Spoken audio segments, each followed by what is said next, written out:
Good morning, folks. The video title today isn't the metaphor most of us know, it's literal. There is almost certain to be geomagnetic storms in the coming days as two impacts are on their way. Let's get started at spaceweathernews.com and watch a calm last 24 hours on our star, but despite its slumber, we've got a coronal hole stream and a CME on the way. The coronal hole stream is due to hit tonight with the CME hot on its heels. Here is what we're looking for. In a normal coronal hole stream, the faster solar wind bunches up the slower solar wind plasma out ahead of it like snow on a shovel blade, and there is a density shock wave that hits first. And then, as it thins out, the speed of the solar wind rises. So what are you looking for on here, the solar wind data? I know there is variability here, but it is wholly within normal range. The yellow is density, the purple is plasma speed. When the coronal hole stream impacts, the yellow will have an increase, and when that descends, the speed and even plasma temperature below in green should rise in its wake, and both should be much more variable than the up and down you see here.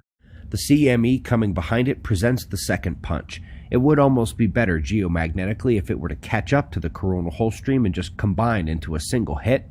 By tomorrow morning's show, we should know for sure. Now let's quickly hit the science news, shall we?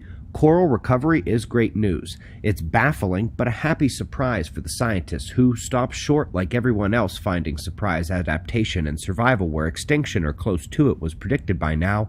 They never questioned the toughness of the planet, as it would undermine the political premise of their grant funding.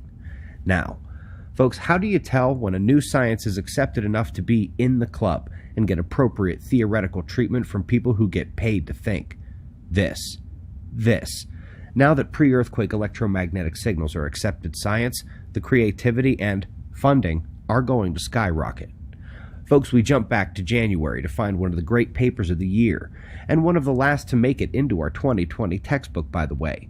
This was the binning method problems causing wild ranges in the Joule heating effects of the electromagnetic particles in the upper atmosphere alone. It was a big clue in the solar particle climate forcing game, and today, they are noticing those exact same sorts of binning method issues are allowing scientists to strike at the current paradigm describing Earth's core. Instead of a north-south cylindrical dominant flow in the center, there is an inner core. This is the thing many in our community believe to contain plasma components, but here, they just go as far as to say that inner core is favored now, and dominant flow is with the rotation of Earth, not forming the cylinder. Folks, we know that evidence of the rapid onset of the Younger Dryas Ice Age requires new mechanisms of rapidly freezing the world. It turns out we might need to double our efforts because the Blake event that began the last glacial period appears to have gotten much colder much more quickly than they imagined too.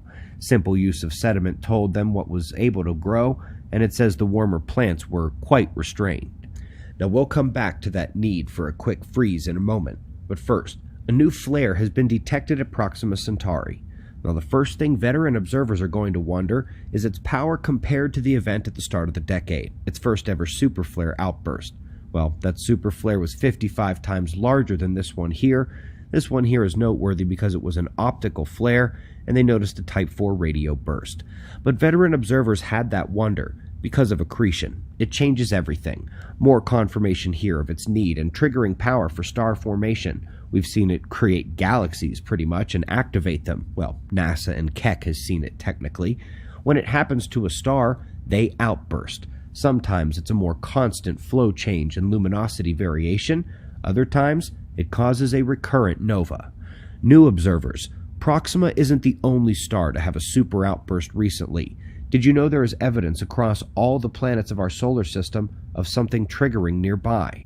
Did you know that there is evidence of a recurrent solar micronova every 12 to 13,000 years, the last one being about 12 to 13,000 years ago, and that the other stars and planets activating and shifting, including our own, indicates an accretion-like scenario about to overtake the Sun?